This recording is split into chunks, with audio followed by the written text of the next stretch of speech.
안녕하십니까? 데이터 및 팩트에 기반하여 분석하는 팩트체크입니다. 테슬라, BYD, GM 및 포드 2025년 2분기 전기차 판매량에 대해서 분석해 보겠습니다. 2025년 1분기 테슬라의 판매량은 전년 동기 대비 마이너스 13% 감소, 2분기에는 38만 4,122대로 전년 동기 대비 마이너스 13.5% 감소, 1분기와 2분기 합계 판매량은 72만 대를 판매하였으며 전년도 판매량 178만 대를 넘어서기 위해서는 2025년 3분기부터는 50만 대 이상을 판매해야 하는 것으로 분석됩니다. 2025년 1분기 BYD의 판매량은 전년 동기 대비 59.8% 증가, 2분기에는 114만 5,150대로 전년 동기 대비 16.1% 증가하였으며 1분기와 2분기 합계 214만 대를 판매하였으며 2025년 판매량 목표 550만 대를 달성하기 위해서는 3분기부터는 150만 대 이상을 판매해야 가능할 것으로 계산됩니다. 테슬라의 분기별 판매량 흐름을 분석해보면 2024년 1분기에 38만 대, 2분기에 44만 대, 3분기에 46만 대, 4분기에 49만 대를 판매하였으며 2025년 1분기에 33만 대, 2분기에 38만 대를 판매하였고 2023년에 최대치 판매량 후 2024년에는 전년 동기 대비 소폭 감소하였으며 2025년에는 어떤 판매량을 보여줄지 팩트체크는 모니터링하고 있습니다. 2025년 미국 시장에서 GM의 전기차 판매량은 1분기에 3만 1,887대로 전년 동기 대비 94% 증가, 2분기에 4만 6,280대로 전년 동기 대비 111% 증가로 판매량 성장률은 양호하나 2025년 판매량 목표 30만 대를 달성하기 위해서는 3분기와 4분기에 폭발적인 판매량을 보여주지 못하면 목표 달성이 어려울 것으로 분석되고 포드는 1분기에 2만 2,550대로 전년 동기 대비 11% 증가, 2분기에 1만 6,438대로 전년 동기 대비 마이너스 31% 감소로 2025년 포드의 전기차 판매량은 부진한 모습을 보여주고 있습니다. 2025년 1월에서 5월 합계 국가별 전기차 판매량을 분석해보면 중국 시장은 470만 대로 전년 동기 대비 39.2% 증가, 유럽 시장은 150만 대로 전년 동기 대비 27.9% 증가, 북미 시장은 71만 대로 전년 동기 대비 1.4% 증가, 중국 제외 아시아는 41만 대로 전년 동기 대비 44.9% 증가, 기타 지역은 13만 대로 전년 동기 대비 34.8% 증가하였으며 국가별 전기차 판매량 성장률을 보면 북미 시장의 성장률이 가장 저조한 모습을 보이고 있습니다. 특히 트럼프 행정부의 관세 정책과 IRA 폐기 정책들의 요소들이 전기차 판매량 부진의 원인으로 분석되고 있습니다. 테슬라와 BYD의 2025년 3분기에 당면한 과제는 테슬라는 미국 시장에서 로보택시의 확장이 얼마나 빨리 진행되는지가 중요해 보이며 중국 시장에서는 샤오미의 신규 전기차 YU7의 출시로 테슬라의 모델 Y와 본격적인 판매량 경쟁에 진입할 것으로 예상되고 BYD는 해외 시장, 특히 유럽 시장에서 판매량 확장의 성공 여부가 중요해 보이는 것으로 팩트체크는 분석합니다. 청취자님 안녕하세요. 보내주신 SNE 리서치 자료를 보니까요. 글로벌 전기차 시장이 정말 흥미로운 국면으로 접어드는 것 같아요. 네, 안녕하세요. 오늘은 이 데이터를 가지고 지역별로 얼마나 다른 속도 또 다른 방향으로 전기차가 퍼져나가는지 그 핵심 동력이랑 과제는 뭔지 좀 깊이 파고들어 보겠습니다. 네, 맞습니다. 이 데이터를 딱 펼쳐보면 이게 뭐랄까 하나의 시장이라고 부르기엔 좀 무리가 있을 정도로 지역들 편차가 아주 커요. 아, 그렇죠. 네, 마치 각기 다른 규칙으로 경주가 벌어지는 것 같은 그런 모습인데요.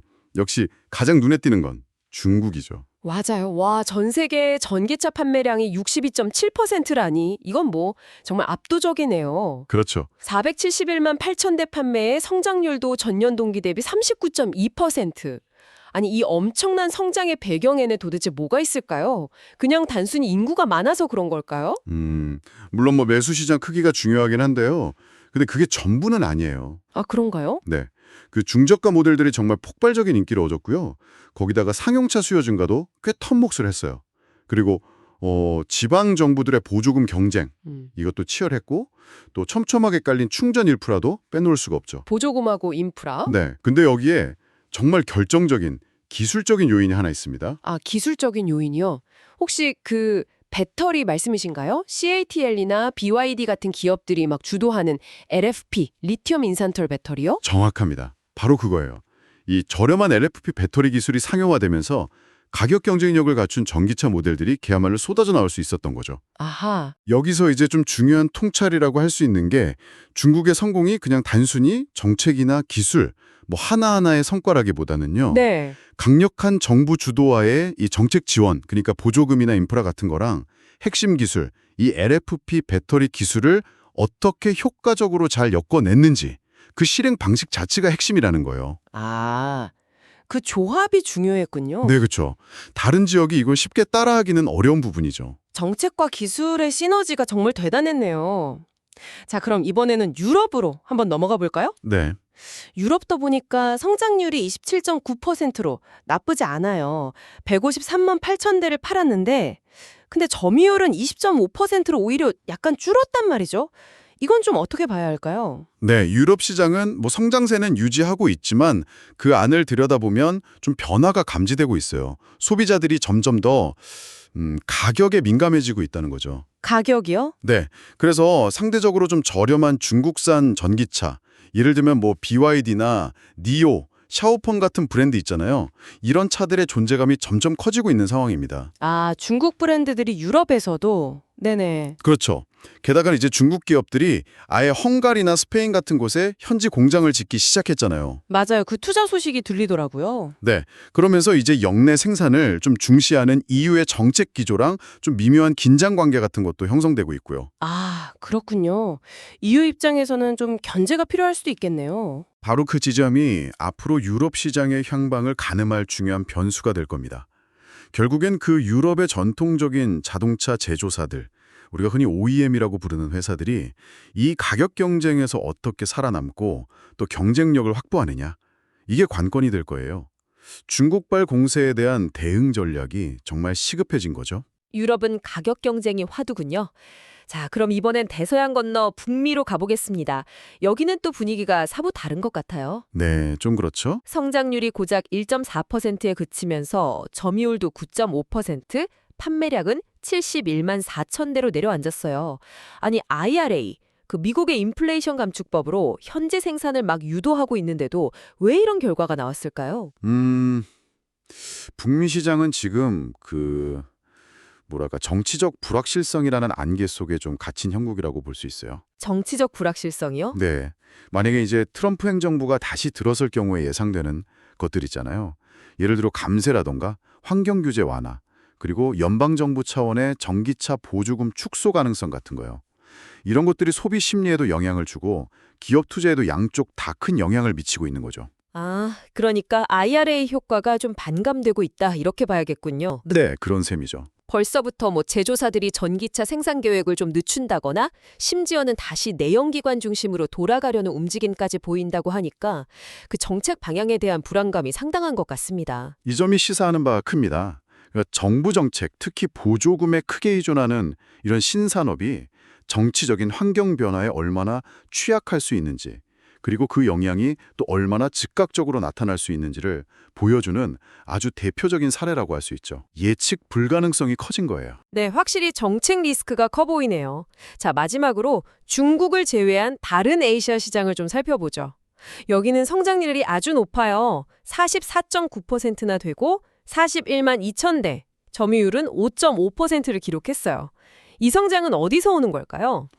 이건 주로 인도 같은 신흥시장에서 가격대가 1만에서 2만 달러 정도 되는 저가 전기차 수요가 폭발적으로 늘어난 덕분이라고 볼 수 있습니다. 아, 인도 시장이 크군요. 네. 여기에 또 일본의 거대 자동차 기업들 있잖아요. 도요타나 혼다 같은 이런 회사들도 이제 본격적으로 BEV, 그러니까 순수 배터리 전기차 시장에 뛰어들겠다고 선언하면서 좀 기대감을 높이고 있는 측면도 있고요. 하지만 여기도 여전히 좀 넘어야 할 산은 많아 보입니다. 나라마다 충전 인프라 구축 수준이나 보조금 정책이 천차만별이라서 성장 속도도 제각각이라는 점은 좀 과제로 남아있는 것 같네요. 맞습니다. 아시아 시장의 잠재력 자체는 의심할 여지 없이 크지만 그 잠재력을 현실로 바꾸려면 결국엔 인프라하고 정책이라는 아주 단단한 기반이 먼저 마련되어야 해요. 지역별 격차를 줄여나가는 게 중요하겠죠. 네, 그렇다면 오늘 저희가 쭉 살펴본 내용을 종합해 보면 글로벌 전기차 시장은 정말 각기 다른 이야기를 써내려가고 있네요. 그쵸? 네, 그렇습니다. 중국은 내수와 기술력으로 독주 체제를 굳히고 있고 유럽은 가격 경쟁과 정책 충돌 속에서 어떤 활로를 모색 중이고 또 북미는 정치적 변수 때문에 주춤하고 있고 다른 아시아 지역은 높은 잠재력과 동시에 기반 시설 부족이라는 과제를 안고 있고요. 네, 정리가 잘 된 것 같습니다. 자, 그럼 청취자님께 마지막으로 질문 하나를 던지면서 마무리할까 하는데요. 네, 좋습니다. 오늘 저희가 살펴본 것처럼 이렇게 지역별로 뚜렷하게 나타나는 전기차 시장 동향의 차이점들이 있잖아요. 예를 들어 정책 변화의 영향력이라던가 기술 채택 속도의 간극, 아니면 계속 변하는 소비자 선호도 같은 것들이요. 네네. 이런 차이들이 앞으로 몇 년간 글로벌 공급망 전체 그리고 더 나아가서 우리가 목표로 하는 이 전 세계적인 탈탄소 전환 속도에 궁극적으로 어떤 영향을 미치게 될 거라고 생각하시나요? 한번 깊이 고민해 보시면 꽤 흥미로운 통찰을 얻으실 수 있을 겁니다. 제 채널 커뮤니티 게시판에 전기차 관련 최신 정보를 실시간으로 업데이트하고 있으니 구독자님들께서는 참고하시길 바랍니다. 감사합니다. 구독, 좋아요, 알람 설정까지 부탁드려요. 구독, 좋아요, 알람 설정까지 부탁드려요.